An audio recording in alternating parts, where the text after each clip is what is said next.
The sound of the slap cracked through the high-ceilinged lobby like a gunshot, freezing the air in the Grand Aurora Hotel and silencing the murmur of 100 wealthy guests. In that suspended moment, a 28-year-old manager named Nia stood with her hand still raised, her chest heaving with self-righteous fury, looming over a man who looked like nothing more than a vagrant seeking shelter from the rain. She believed she had just defended the prestige of her workplace, protecting the marble floors and velvet furniture from the grime of the street, but she was catastrophically wrong. 5 minutes.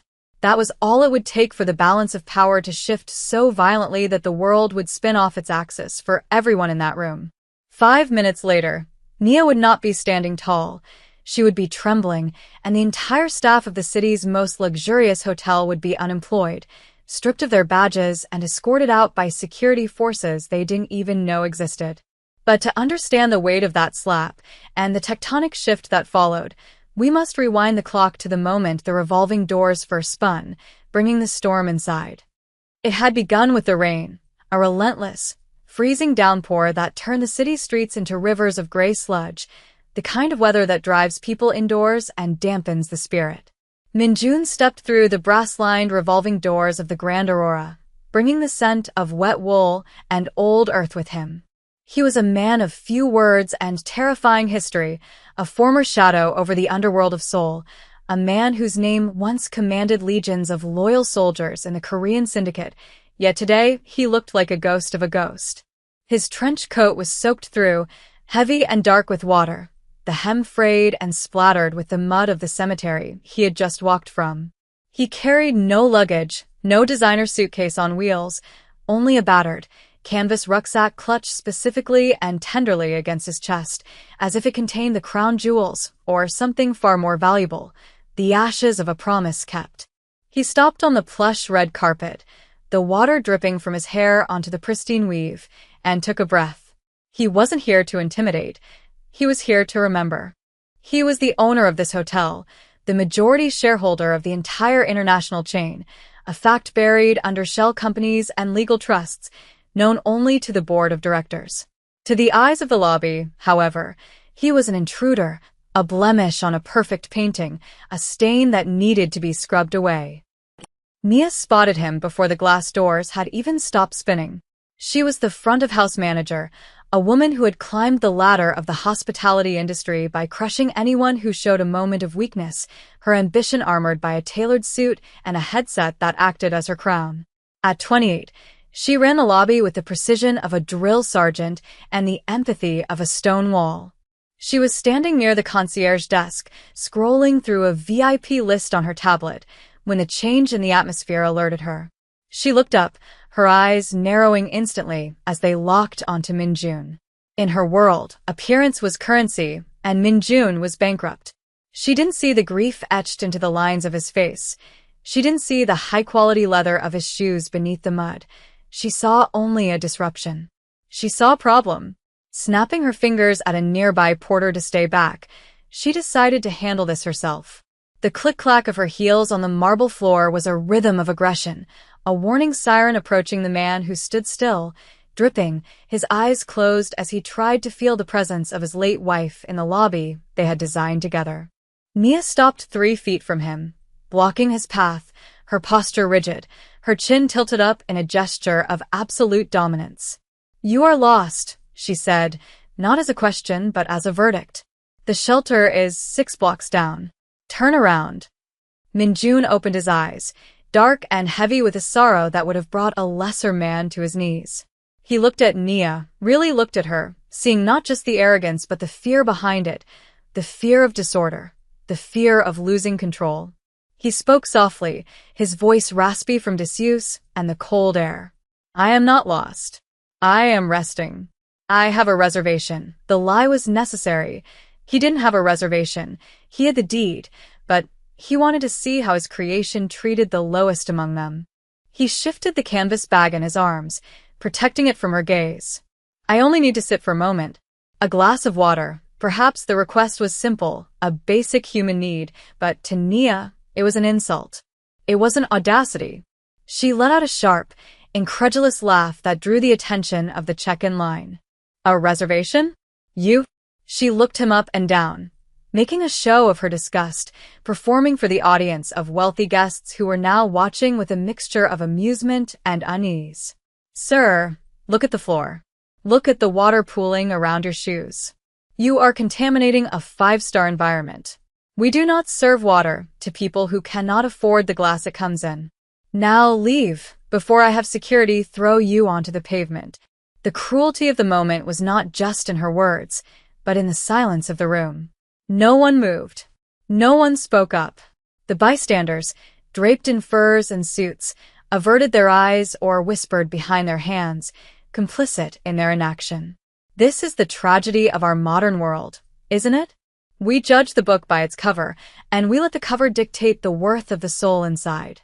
But there was one person who could not look away. A young trainee named Imani, a 20-year-old African-American woman, stood behind the front desk, her hands shaking. She had watched the interaction, her heart hammering against her ribs. She saw a wet, tired old man being berated, and her moral compass, still uncorrupted by the cynicism of her superior, spun wild. Ignoring the protocol, ignoring the terrified glance of her coworker, Imani grabbed a bottle of sparkling water and a crystal glass. She moved out from behind the safety of the desk, her steps tentative but driven by a basic decency that the manager had long ago abandoned. She approached Minjun, her head bowed slightly in respect. "Sir," Imani whispered, extending the bottle. "Please. It's cold outside." Nia spun around, her eyes flashing with a predatory gleam. The sight of her subordinate showing kindness to the object of her disdain was not just insubordination, it was a betrayal of the elitist image she had carefully cultivated. She didn't just stop her, she struck out. With a swift, backhanded motion, she slapped the bottle from Imani's hand. The glass shattered against the marble, the sound piercing the quiet lobby, the water splashing onto Minjun's muddy trousers. "What do you think you are doing?" she hissed, her voice rising, losing the veneer of professional calm. "We do not feed the strays, Imani. You want to be a charity worker? Go work at a soup kitchen." In this hotel, we maintain standards louder than her words, louder than the shattering glass, louder than the gasp of the crowd, was the silence of Minjun. He did not flinch when the water hit him. He looked at the young woman, Imani, who was now red-faced and terrified, and then he looked at Nia. The sadness in his eyes was beginning to harden, cooling into something sharp and dangerous, like molten steel tempering into a blade. Minjun slowly knelt, his knees cracking audibly in the quiet room, and began to pick up the shards of glass. It was a gesture of supreme humility, a king cleaning the mess of a peasant. "Leave it," Nia shouted, her loss of control now complete. She was enraged by his calmness, threatened by his refusal to be humiliated. "Get up. You are making a scene." Minjun paused, holding a shard of glass, and looked up at her from the floor. "The only scene here," he said, his voice dropping an octave, carrying the distinct, rumbling timbre of a man who had ordered executions with a whisper, "is the one you are creating. You speak of standards, but you have none. You speak of value, but you see only price tags." He stood up, rising to his full height, which was considerable. "I built this place for people to find rest, not to be hunted." He reached into his coat pocket, not for a weapon, but for a handkerchief to wipe the water from his bag. Nia saw the movement and panicked. Her prejudice painted a picture of a weapon, a threat, a dirty man reaching for something dangerous.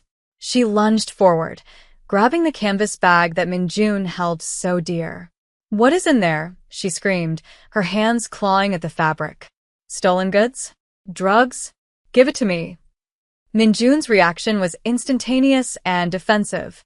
He twisted his body, shielding the bag with his shoulder, turning his back to her to protect the ashes of his wife from her manic grasp. "Do not touch this," he growled, the first sign of the beast beneath the skin. "Do not touch her." The use of the word, her confused Nia for a fraction of a second, but her rage was a runaway train. She grabbed his shoulder and spun him around, her nails digging into the wet wool of his coat. She expected him to cower. She expected him to pull away and run for the door. She did not expect him to stand like a statue, rooted to the earth. Frustrated, humiliated by his resistance, and fueled by a power trip that had gone too far, she did the unthinkable. She pulled her arm back and swung. The slap connected with Minjun's cheek with a wet, meaty thud that seemed to vibrate through the entire lobby. His head snapped to the side. A collective gasp sucked the air out of the room. Time seemed to stop. The rain outside hammered against the glass, but inside, there was only the ringing in ears and the horrifying realization of a line crossed. Minjun slowly turned his head back to face her. His cheek was already reddening, but his expression had changed. The grief was gone. The fatigue was gone. In their place was a cold, terrifying clarity. The underdog king had been awakened. The dragon of soul was no longer mourning. He was judging. He reached into his pocket again, slowly, deliberately, and this time, he didn't pull out a handkerchief. He pulled out a phone, a sleek, black device that looked incongruous in his rough hands. He pressed a single button. "It is time," he said into the device, his eyes never leaving Nia's face. "Bring them all down. Now." The silence that followed Minjun's phone call was not the silence of peace. It was the suffocating, heavy silence of a fuse burning down toward a keg of powder. He lowered the phone, slipping it back into the damp pocket of his trench coat, and simply waited. There was no smugness in his posture, no triumphant grin, only the stoic patience of a mountain waiting out a storm. Nia, however, could not abide the quiet. The uncertainty gnawed at her, cracking the porcelain veneer of her confidence. She let out a scoff, a sharp, jagged sound meant to rally the onlookers to her side, but it echoed hollowly against the high-vaulted ceilings. "Who was that?" she mocked, her voice pitching higher than she intended, betraying the tremble in her gut. "The imaginary police? Or perhaps the mayor of the homeless shelter coming to rescue you?" She looked around at the guests, seeking validation, seeking a shared laugh, but the faces that stared back were pale and averted. The wealthy, for all their disconnect, possessed a finely tuned instinct for power, and the air in the lobby had shifted. It no longer felt like a manager disciplining a vagrant. It felt like a courtroom where the verdict had already been signed. Nia motioned frantically to the security guard, a large man who had been hovering near the elevators, unsure of whether to intervene. "Marcus." "Get him out." "Now," she shrieked, pointing a manicured finger at the door. "He is disturbing the peace. He assaulted me." The lie tasted like ash in her mouth, but she committed to it, desperate to regain control of the narrative. Marcus took a step forward, his hand resting on his belt, but he stopped 3 feet away from Minjun. It wasn't the physical threat that halted him, it was the eyes. Minjun didn't even turn his head. He simply shifted his gaze, locking onto the guard with a look of such profound, ancient authority that Marcus felt his knees turn to water. It was the look of a man who had stared down barrels and walked through fires that would melt a badge. The guard swallowed hard, his Adam's apple bobbing visibly, and took a step back, muttering an apology that no one quite heard. Nia gasped, betrayed. "What are you doing?" "I am your superior. I gave you a direct order." But the clock was ticking. 1 minute had passed. The rain intensified outside, hammering against the glass walls like 1,000 fists demanding entry. The countdown had begun, and with every second that Minjun stood motionless, the gravity in the room grew heavier, crushing the arrogance out of the air until only the raw, naked truth remained. Then, the vibration began. It started as a low hum, felt in the soles of the feet before it was heard, a rhythmic thrumming of heavy engines approaching. The guests near the window turned, their whispers rising to a crescendo of confusion. Through the rain-streaked glass, the blurred shapes of headlights cut through the gloom. Not 1 or 2, but a cavalcade. 6 black, armored SUVs screeched to a halt at the curb, ignoring the no-parking zone, their tires splashing darker mud onto the pavement. The precision was military. Doors flew open in unison, and a dozen men and women in severe, impeccably tailored charcoal suits poured out into the downpour. They didn't run, they marched. They moved with the terrifying urgency of people who know their lives depend on the next 30 seconds. At the head of the phalanx was a man Nia recognized instantly, Mr. Sterling, the regional director, a man she had only ever seen in company newsletters and feared more than God himself. He was sprinting, heedless of the rain ruining his silk tie, his face a mask of sheer, unadulterated panic. The revolving doors could not accommodate the flood of executives fast enough, so the flank of security guards shoved the emergency side doors open, allowing the wind and rain to swirl into the perfect, climate-controlled lobby.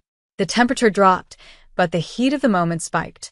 Mr. Sterling burst into the room, his chest heaving, water dripping from his silver hair. He didn't look at the guests. He didn't look at the front desk. He didn't look at Nia, who had frozen with her mouth open, her hand slowly lowering to her side as the blood drained from her face. He looked only at the man in the dirty trench coat, holding the canvas bag. The entire entourage, 12 of the most powerful people in the hospitality industry, came to a halt in a semicircle around Minjun. And then, in a synchronized movement that would be seared into the memory of every witness for the rest of their lives, they bowed. They didn't just nod. They bent at the waist, a deep, 90-degree angle of absolute submission and reverence, holding the pose, refusing to rise until granted permission. The lobby went deathly silent. The only sound was the dripping of rainwater from Minjun's coat onto the marble, the same marble Nia had claimed he was too dirty to stand on. Mr. Sterling remained bowed as he spoke to the floor, his voice trembling with a mixture of fear and respect. Chairman, we're here. We did not know you were in the country. Forgive us for the delay. The word, chairman, hung in the air like a guillotine blade. Nia felt the world tilt. Her vision blurred at the edges. Chairman? The word echoed in the empty cavern of her mind. This dirty, wet, grieving man was not a vagrant. He was not a customer. He was the sky. He was the ground. He was the architect of her entire reality. She looked at Minjun, really seeing him for the first time, and the pieces clicked together with horrifying clarity. The confidence, the lack of fear, the phone call. She had just slapped the owner of the Aurora Group.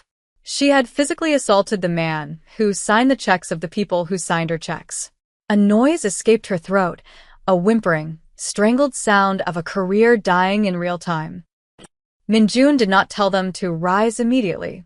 He let them hold the bow, let the discomfort stretch, let the lessons sink into the marrow of their bones. Finally, he sighed, a sound of immense fatigue. Rise, he whispered. The executives straightened up, but their eyes remained lowered, terrified to meet his gaze. Minjun slowly turned to Nia. She was trembling now, her hands shaking so violently that her tablet clattered to the floor, the screen shattering, a poetic mirror to the glass she had slapped from Imani's hand earlier. Minjun took a step toward her. The wall of executives parted instantly to let him through. You asked what was in the bag, Minjun said, his voice calm, conversational, which made it infinitely more terrifying than a shout. He gently patted the canvas rucksack. This is my wife. She died 3 days ago. Today is our 40th anniversary. We built this hotel together. We laid the cornerstone of this lobby with our own hands before you were even born. I came here to sit in the place she loved most, to have a glass of water, and to say goodbye. He paused, letting the tragedy of his words wrap around Nia's throat. I dressed this way because I had come from the earth, from the burial. And you, he looked at her not with hate, but with a profound disappointment that stung worse than any slap. You looked at a grieving husband and saw trash. You looked at a human being and saw a stain. Nia tried to speak, to stammer an apology, to blame the policy, to blame the stress, but no words came. Her throat had closed up. Tears, hot and shameful, began to streak her perfect makeup. Mr. Chairman. I didn't know. I thought, she gasped, hyperventilating. You thought, Minjun corrected her softly, that kindness was a commodity to be sold. You thought dignity was reserved for those with the right shoes. He turned to Mr. Sterling. Is this the culture of my company? Is this what we have become? A palace of gold with a heart of wrought. Sterling went pale, shaking his head violently. No, Chairman. Never. This is an aberration. We will handle it. Minjun looked around the lobby, his eyes scanning the faces of the other staff members. The concierge who had sneered, the bellhops who had turned their backs, the bartenders who had laughed. They were all standing rigid, paralyzed by the sudden shifting of the tides. You watched, Minjun announced to the room, his voice gaining strength, resonating off the marble walls. All of you. You watched a man be humiliated. You watched a young woman try to do the right thing and be punished for it. And you did nothing. Silence is not neutral. Silence is complicity. He turned back to Nia, who was now sobbing openly, her knees buckling. You wanted to protect the standards of this hotel? You wanted to ensure only the right people are here? He nodded slowly. I agree. We must maintain standards. He pulled his phone out again, not to make a call, but to check the time. 5 minutes had passed since the slap. Mr. Sterling, Minjun said, his voice hard as iron. Fire them. Sterling blinked, confused. Which ones, Chairman? The manager? The guard? Minjun shook his head, a sweeping gesture that encompassed the entire front-of-house team, the receptionists, the concierge, the security detail, everyone except the young woman trembling by the spilled water. Everyone, Minjun commanded. Everyone who stood here and watched. Everyone who judged. Everyone who forgot that hospitality means to host a stranger, not to screen a wallet. Fire the entire staff. Clear the lobby. I want them out of this building in 10 minutes. Their badges, their uniforms, their access. Gone. A collective gasp ripped through the staff. Cries of protest began to rise. But I have a mortgage. I didn't do anything. But the security team from the convoy was already moving. They were efficient, ruthless, and silent. They moved through the lobby like scythes through wheat, collecting keycards, escorting the weeping staff toward the exits. Nia fell to her knees, grabbing at the hem of Minjun's dirty trench coat. Please, she wailed, all dignity gone, reduced to the very state of desperation she had mocked minutes ago. I worked so hard for this. Don't take this away from me. I'm sorry. I'm so sorry. Minjun looked down at her, his expression unreadable. He didn't pull away, but he didn't offer a hand to help her up. You are not losing your job because you made a mistake, he said, his voice low enough that only she could hear. You are losing your job because you lost your humanity. A manager can be trained. A human soul cannot be manufactured. He gestured to the guards. 2 large men in suits gently but firmly lifted Nia by the arms. She kicked and screamed, a stark contrast to the quiet dignity Minjun had shown when she attacked him. As she was dragged toward the revolving doors, her heels scraping across the marble, the irony was complete. The trash was being taken out, and the king remained. When the lobby was finally clear of the old guard, a hush settled over the room. The air felt lighter, cleaner, as if the storm had finally broken. The only staff member remaining was Imani, the 20-year-old trainee.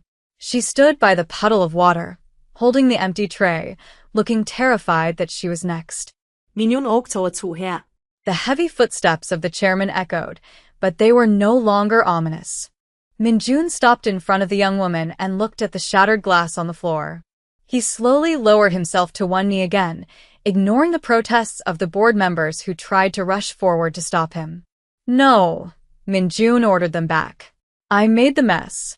I will help clean it. He picked up a large shard of crystal. Imani dropped to her knees beside him, her hands shaking. Sir. Chairman. Please let me, Imani whispered. Minjun looked at the young woman and smiled, a genuine, warm expression that broke through the mask of grief. You are the only one, Minjun said. When the world was watching and laughing, you were the only one who saw a thirsty man. That is the only qualification that matters to me. He stood up, helping Imani to her feet, gripping her shoulder with a fatherly strength. He turned to Mr. Sterling.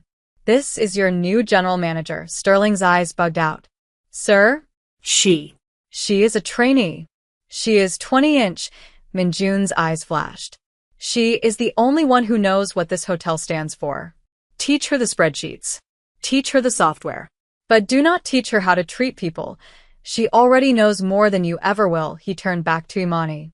The job is yours if you want it. It will be hard. But you will never have to turn a thirsty man away again, Imani, tears streaming down her face, could only nod, overwhelmed by the sudden elevation from pawn to knight. Minjun finally walked to the nearest velvet armchair, the one Nia had forbidden him from, and sat down. He placed the canvas bag gently on the table next to him. He looked out at the rain, which was beginning to soften into a gentle drizzle. The anger had faded, leaving only the dull ache of loss, but also a glimmer of peace. He had defended her memory. He had cleansed her house. A moment later, a fresh glass of sparkling water appeared on the table. It was in a crystal flute, placed on a silver coaster. Imani stood there, bowing deeply. For you, Chairman, Minjun took the glass. He didn't drink immediately. He held it up to the light, watching the bubbles rise, fleeting and beautiful. Thank you, Imani, he whispered. In a world obsessed with the golden veneer, it is easy to forget that the strongest foundations are made of dirt and earth. We polish the surface and rot from the inside. But today, the rain washed away the grime to reveal the truth. Status is not what you wear. It is how you treat those who can do nothing for you. Minjun took a sip of the water, closed his eyes, and for the first time in 3 days, he felt the presence of his wife not in the grief, but in the justice of the moment. The hotel would survive. The staff would be replaced. But the lesson would remain in the marble walls forever. Be kind, for you never know when you are speaking to a king in disguise. And if you are watching this, ask yourself, when the rain comes and a stranger stands at your door, will you be the one who slaps the hand away or the one who offers the glass? Choose wisely. The world is watching.